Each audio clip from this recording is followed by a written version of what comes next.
pakinggan naman natin etong nakita po nating balita, video mga kababayan, na kung saan mismong lantarang sinoplak na naman ni PBBM, mga kababayan, etong si Digong sa mismong teritoryo po niya. Ano po, so eto, panoorin po natin mga kababayan. Galing po ito kay Hello United Pilipinas, ikine-credit po natin sa kanya. Sabi po dito, rumesbak si PBBM sa banta ni Digong. Mainit na sinalubong ang alyansa team sa Davao. Kasi nga naman, di ba, kung matatandaan nyo, nagbanta si Duterte na para makapasok yung kanyang mga senador, kailangan magtumba ng 15 senators, mga kababayan. So ngayon, gumanti po dyan ang presidente, sinoplak, mga kababayan, etong si Digong pabalik. Eto, pakinggan po natin. Mga kababayan, ang Pangulo ng Republika ng Pilipinas, His Excellency Ferdinand Romualdez Marcos Jr. Alyansa ng pagkakaisa, alyansa para sa panglaban, alyansa ng bagong Pilipino, alyansa para sa bagong Pilipino. Sabi dito, walang solid. Ano yung walang solid Davao sa mga Duterte? Siyempre, yung mga taga Davao, alam dyan yung karakas ng mga Duterte. Kahit sino talaga, mga kababayan, hindi magiging solid. Tsaka ang patunay dyan, ang napatunayan natin kung bakit hindi solid ang Mindanao sa mga Duterte, gawa ng 41 out of 60 yung mga kongresistang sumuporta. Ano po, sumuporta para ma-impeach etong si Sara Duterte. Gaya nga ng sabi ko sa inyo noong nakaraan, yung 41 na kongresistang yon, hindi nila hahayaan na iboto ng kanilang mga nasasakupan yung mga nasa slate ni Duterte. Kasi nga, mismong sila, yung 41 na nag-back up o sumuporta na ma-impeach etong si Sara, sinuportahan nila na ma-impeach etong si Sara sa pamamagitan ng pagperma po nila. So hindi naman nila hahayaan na mananalo yung nasa slate nitong si Digong. Ano po, so ngayon ipagpatuloy pa natin. Pakinggan nyo ha. Parang in the mood pa rin kayo dahil nakikita ko sa ngiti ninyo. Parang Valentine's Day pa rin.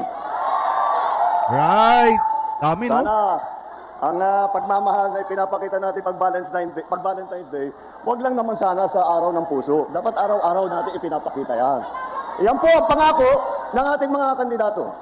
Araw-araw na sila ay nakaupo at nasa posisyon, araw-araw ipapakita nila, ipaparamdam nila ang kanilang pagmamahal para sa Pilipinas. Alam niyo po, nakakagulat ko minsan na ay pagka nagsimula ulit ang halalan, ang campaign period, nagugulat po kami na parang napakabilis. Ngunit nandito uli po tayo. Ngunit, alam niyo po, kahit na national lang ang nagsimula ngayon at nandito ang ating mga national candidate, meron po tayong kasama na kumpleto na ticket sa buong Pilipinas na siguro mga 18,200 ang kandidato ng alyansa. At yan po ay buong buo, solid na solid, kagaya po ng ating mga kandidato para sa senador. Bakit po ganun? Bakit yung ibang partido, bakit yung ibang magdansasama ay hindi makapagbuo ng mabigat na tiket? Dahil po, ang kanilang iniisip lamang ay kung paano nila tutulungan ng kanilang sarili at manalo ng eleksyon. Ngunit dito po sa alyansa, kaya po ang tawag sa amin ay alyansa, dahil meron kaming paniniwala na lahat ng kailangan gawin para sa ating bansa ay kailangan magtulungan lahat ng Pilipino, lalong-lalo na ang mga opisyal na magiging senador, lalong-lalo na ang mga nakaupo sa taas sa matataas na opisina. Alam niyo po, kung minsan nakikita natin yung ibang partido, hindi sila nagugulat sila, natatakot yata sila sa inyo. Dahil pagka nakita ang lineup ng alyansa, kung ano-ano na sinasabi, narinig lang natin ng isang araw. Wala daw pag-asa, siguro, dahil na wala silang pag-asa, kaya papatay na lang sila ng 15 na senador. Ay talaga, sabagay, mahirap naman ng ibang tao. Ang iniisip lang nila, ang isa-isang solusyon sa lahat ng problema ay pumatay pa ng Pilipino. Nakakapagtaka kung bakit ganun. Una pa lang yan, mga kababayan. May 3 months pa, di ba? Kung titingnan nyo, malayo pa ang eleksyon, mga kababayan, pero talagang pumipitik-pitik na ang presidente sa kanila. Kasi nga, mga kababayan, sa totoo lang, mahirap kasing magalit yung taong matagal na nagtimpi. Tandaan po natin yan, mga kababayan. Mahirap magalit yung tao na matagal na nagtimpi. Kita nyo, mga kababayan, sunod-sunod yung mga pagtira ni Duterte noon, yung pagtira ni Duterte, mga kababayan, doon sa proclamation rally kay PBBM. Ngayon, mga kababayan, binabalik ng presidente yung mga sinasabi nila laban po kay PBBM. Kasi ang totoo naman dyan mga kababayan, tandaan natin to palagi, hindi mapapag-usapan ang proclamation rally ni Duterte kung hindi niya sisiraan si PBBM. Yan po ang totoo dyan mga kababayan. Kung hindi niya tatawaging bangag si PBBM, kung hindi nila sasagutin ang sinasabi ni PBBM, kung hindi nila babanggitin ang pangalan ni PBBM, hindi naman po gaanong pipick upin ng iba't iba mga pahayagan, yung mga binibitawang salita ni Digong mga kababayan at no mga nasa sa slate nitong si Duterte. Kaya lang naman kasi nagiging mainit ngayon yung nagiging proclamation rally mga kababayan ng kampo nung kabila. Kasi mga kababayan, marami sa mga kababayan Pilipino po natin sa mga netizen inaabangan kung ano ang sasabihin nila or isasagot nila mga kababayan sa salita na binibitawan ng Alyansa para sa Bagong Pilipinas at kung ano yung sasabihin nila patungkol po dito sa ginagawang proclamation rally ng Alyansa Bagong Pilipinas. Ngayon, tuwing babanggitin ni Duterte mga kababayan na si PBBM ay bangag, doon lang naman bumabango at napapag-usapan ulit etong si Digong. Pero mga kababayan, pagka wala siyang sinasabi about kay PBBM at may ginagawa etong sinadigong mga kababayan, let's say nangangampanya lang ng simple o normal lang, wala silang binabanggit about sa presidente, hindi naman po sila napapag-usapan or hindi man lang umiinit yung kanilang pangalan uli mga kababayan kung hindi nila gagamitin or sisiraan etong si PBBM. Ano po, so ngayon, ipagpatuloy pa natin. Ngunit, maintindihan mo rin. Dahil kung ako nga ay nasa kabilang partido at itong mga ito ang kaharap natin, ay bako, may mahihirap sasabihin ko mahirap na kampanya ito dahil mabigat ang kalaban. Mabigat ang kalaban dahil tingnan yung muna kung kikilatisin natin sila ng isa't isa. Napakatingkad po ng mga record nila, napakaganda ng kanilang mga naging performance sa kanilang iba't ibang inupuan na mga posisyon sa pamahalaan. Kapag naman, isa-isa sila magaling, pinagsama-sama pa natin silang lahat, ay talagang nakakagulat na ang kanilang tibay at lakas. Isipin nyo lang po, dito po sa ticket ng Alyansa, 8 po ang naging senador na. Kaya alam na po nila yung trabaho.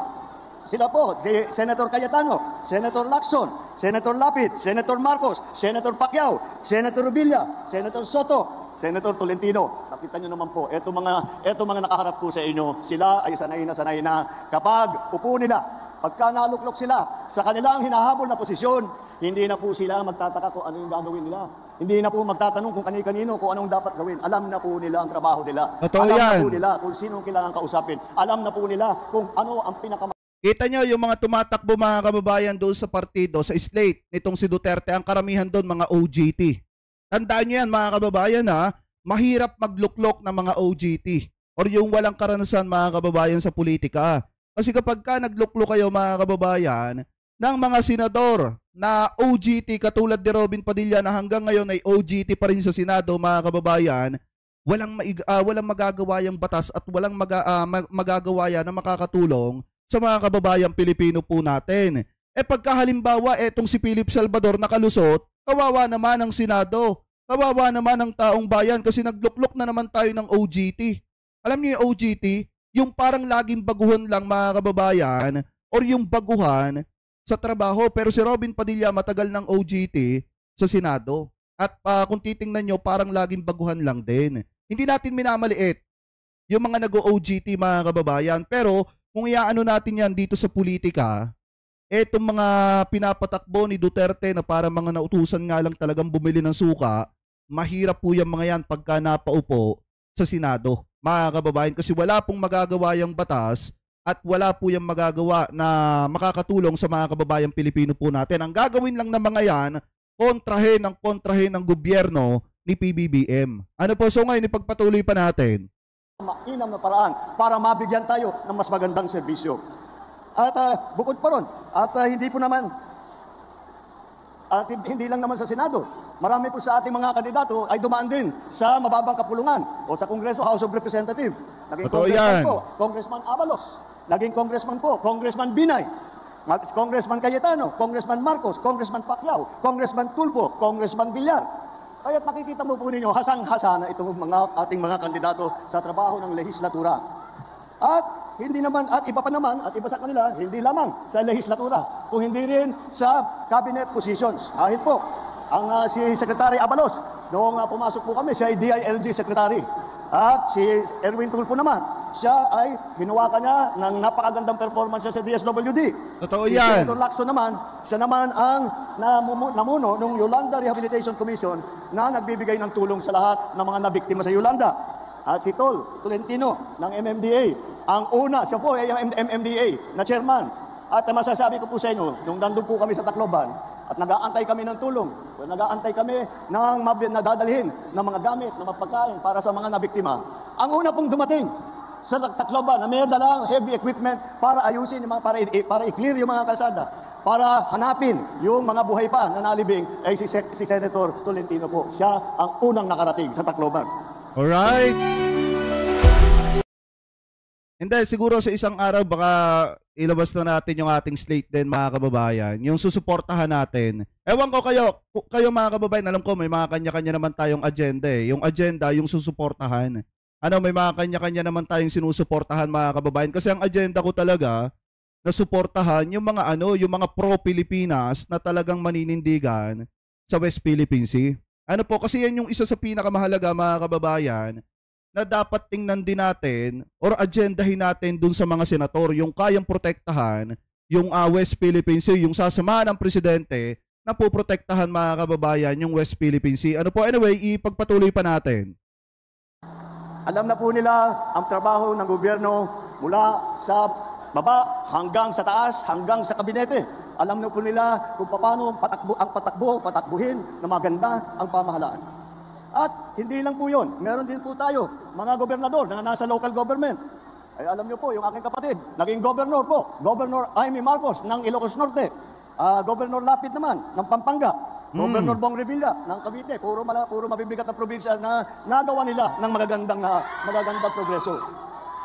Kasama din ang mga mayor, city mayor po.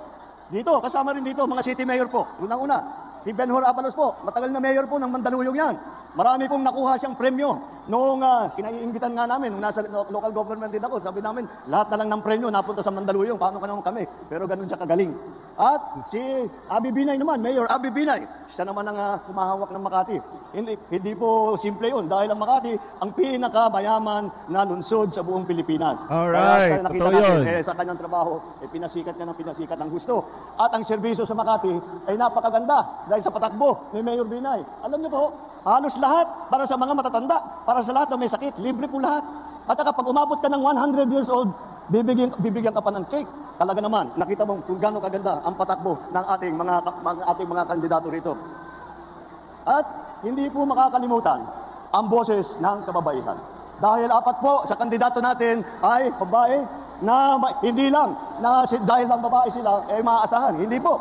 Kilala ko po sila lahat. Lahat po sila ay napakatapang. Sila po ay masigasig na ipaglalaban ang karapatan ng ating mga kababaihan. Magkakaroon ng malakas na boses sa Senado para sa kababaihan. Alright. Pagdating naman, kung saan sila nanggaling, ay iba-iba po nanggaling. Baka sabihin po ninyo, alam lang nila yung Maynila. Alam lang nila yung Luzon. Hindi po totoo yun. Dahil, tignan po natin, unang-una, alam niyo naman, si Manny Pacquiao. Manny Pacquiao ng Sarangani, Jensa. Si Erwin Tulfo ay lumaki sa Davao del Norte. Davao Oriental. At saka sa Sulu, kung saan nakadestino yung kanyang ama na nagpakita ng kabayanihan. Ang unang Vicente Soto po, ang unang Senator Vicente Soto po ay galing po naman sa Cebu. Kaya mga ninuno ng ating butihing dating Senate President ay siya po, ay mga ninuno niya po ay galing naman ng Cebu. Alam niyo naman din po ay kami ni Amy, ang nanay po namin, waray-waray. At ang mga ninuno ni Camille Villar ay galing naman, sila naman ay galing Iloilo. Pero tingin ko mga kababayan, yung slate ni Duterte, yung mga pinapatakbo niyang mayor, malabong makakuha ng boto sa Iloilo mga kababayan, especially doon sa nasasakupan ni former Iloilo Mayor Mabilog mga kababayan, Jed Mabilog. Kasi kita nyo naman, marami sa mga kababayan natin po sa Iloilo ang talagang nagagalit, naiinis dito po sa ginawa ng Duterte administration sa former mayor po nila.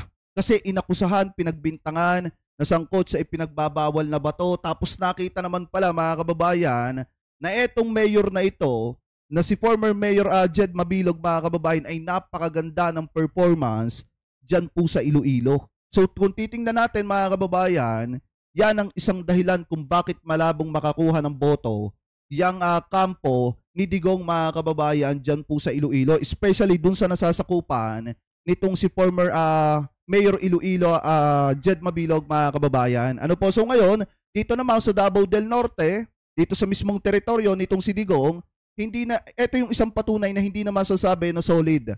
Ang Davao mga kababayan, ang Mindanao, dito po kay Duterte. Ano po, kasi mga kababayan, kita nyo kung gaano karami yung pumunta. Mga Ilonggo po. Kaya makita mo, hindi lang magaling ang ating mga kandidato sa kanilang trabaho, hindi lang sila nagmamahal kung hindi nauunawaan nila at nalalaman nila kung ano ang hinihiling at kinakailangan ng taong bayan kahit sa buong Pilipinas, hindi lamang doon sa mga lugar na pinanggalingan nila. At alam niyo po, mas mahalaga pa dyan, hindi lang, bukod pa sa kanilang talino, bukod pa sa kanilang galing, bukod pa sa kanilang karanasan, may pagmamalaki po natin na sila ay walang bahid ng dugo ng mga pinatay na libo-libong Pilipino nung extrajudicial killing. Wala po silang kinalaman dyan sa mga ganyang klase. Wala sa kanila ang kasabwat sa pagbubulsa ng sako-sakong pera at pinagsamantalahan ang pandemya at nagbulsa ng maraming pera, pinabayaan na lang na yung ating mga kababayan ay magkasakit o mamatay. Wala rin sa kanila ang sip-sip sa China na tuwan-tuwa, sumisigaw, tuwan-tuwa pagka yung ating mga Coast Guard ay binobomba ng mga malalaking barko. Nako po! Yung mga ano dyan yung mga pro-China dyan, magtakip na kayo ng tenga nyo. Matindi to mga kababayan. Yung mga sip-sip dyan sa China at saka yung yung may mga bahid, yung mga kamay, may mga bahid ng dugo ng extrajudicial killings. At saka yung dyan, yung nagbubulsa ng milyon-milyong pera ng taong bayan. Nako, wag niyong iboboto yan mga kababayan. Pagpatuloy pa natin. Hindi po sila sumasang-ayon sa mga ginagawa na hinaharang ang ating mangingisda at tinanakaw ang kanilang huli. Sila pinaglalaban po namin yan. Wala sa kanila ang nagtataguyod ng sentro ng krimen, sentro ng pagpapalapastangan ng mga kababaihan. Wala po sa kanilang kinalaman yung mahiwagang pogo na ang daming problemang binigay sa atin, ang daming sinaktan na ating mga kababayan. Tayo ngayon ay kumaharap sa ating, tinitingnan po natin kung saan ang tutunguan ng Pilipinas. Yan po ang halaga nitong eleksyon po na ito. Ang mahalaga ang eleksyon na ito dahil sa eleksyon ito, sa pagboboto ninyo, mamimili po kayo kung tayo ba ay babalik, sa panahon na gusto ng ating mga liderato, ay ang Pilipinas magiging probinsya na ng China. Sana naman di na po tayo babalik sa nakaraan na ibinubugaw ang ating bayan bilang sugalan ng mga dayuhan. Sana naman, huwag na tayong babalik sa landas na umaapal na dugo ng mga inosenteng mga bata na inagawan ng kinabukasan dahil sa kanilang pagpapatay. Hindi na tayo pwedeng ganun. Huwag tayong papayag na bumalik ang Pilipinas sa panahon ng dilim. Huwag tayong papayag na ang Pilipinas ay babalik sa panahon ng lagim. Ito po ang ating pagkakataon na dalhin ang Pilipinas sa magandang lugar. Ito ang ating pagkakataon na maglagay po tayo ng ating mga leader na sila ang mangunguna para dalhin ang Pilipinas sa mas magandang kinabukasan. Ang isang Pilipinas na progresibo, ang isang Pilipinas na may malasakit para sa isa't isa. Para sa Pilipinas na lahat ng Pilipino po ay kapit-bisig, sabay-sabay, tungo sa isang mas maliwanag, mas maganda at mas mapayapang kinabukasan. Yan po ang ating mga kandidato para sa Senado. Ito po, mabuhay ang alyansa ng bagong Pilipinas! Alright, mga kababayan, kita nyo yun yung mga sip-sip dyan sa China, yung mga ibinubugaw, yung ating bansa sa mga pasugalan, sa mga dayuhan na nagsusugal ng illegal dito sa ating bansa, yung mga dyan, yung may mga bahid ng dugo ng tukhang mga kababayan. Nako, wag nyo pong suportahan yung mga yan. Kasi yung iba dyan, mga kababayan, alam naman natin na nagbabait-baitan lang. Nagbabait-baitan lang at sinasabi na sila ay maka-Pilipino, pero definitely pag napaupo na yung mga yan, mga pro-China na. May pagka-pro-China na.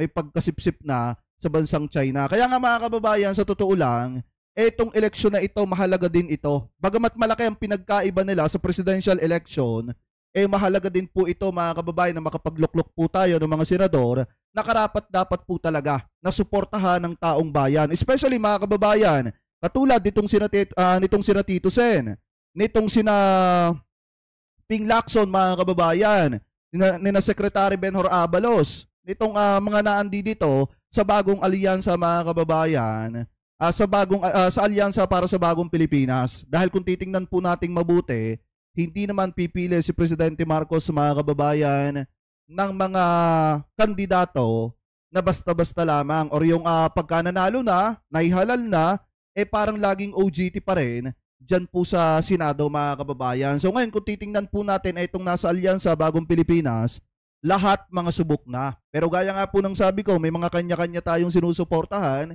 may mga kanya-kanya tayong gusto mga kababayan, pero yung sa akin siguro kung may matatanggal man, dito sa Alyansa Bagong Pilipinas, dalawa lang mga kababayan. Kasi si Senator Amy, ayaw ko talaga kay Senator Amy.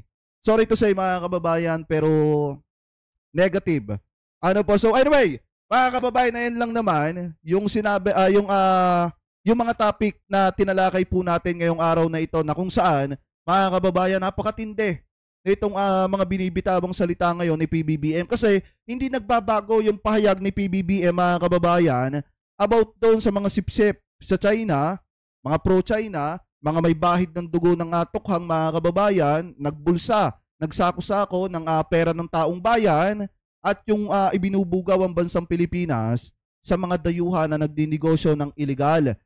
Dito po sa ating bansa. So hindi nagbabago yung mga binibitawang salita ni PBBM at saka pasimple siyang bumabanat sa mga pahayag ni dating Pangulong Duterte. Alam niyo kung tutuusin, di ba sinasabi ng mga taga-suporta nitong si Digong, ito daw po ay black propaganda, tawag dito, yung kampanya na gumagamit ng masasamang salita mga kababayan. Pero para sa atin, hindi naman ganon. Etong kay PBBM mga kababayan, totoo yung mga sinasabi niya. Minsan lang pumitik ang presidente pero totoo naman lahat ng sinasabi ni PBBM kasi nga may mga taong mismong nag-claim na nga. 'Di ba? Yung isa nga tumatakbong senador ikinlaim niya na may bahid talaga ng dugo yung kanya mga kamay, mga kababayan, ng tukhang. Kumbaga, kaya lang sinasabi ito ni PBBM kasi tunay na may tao talagang may bahid na ganon. At yung tao na yon ay umami na mismo.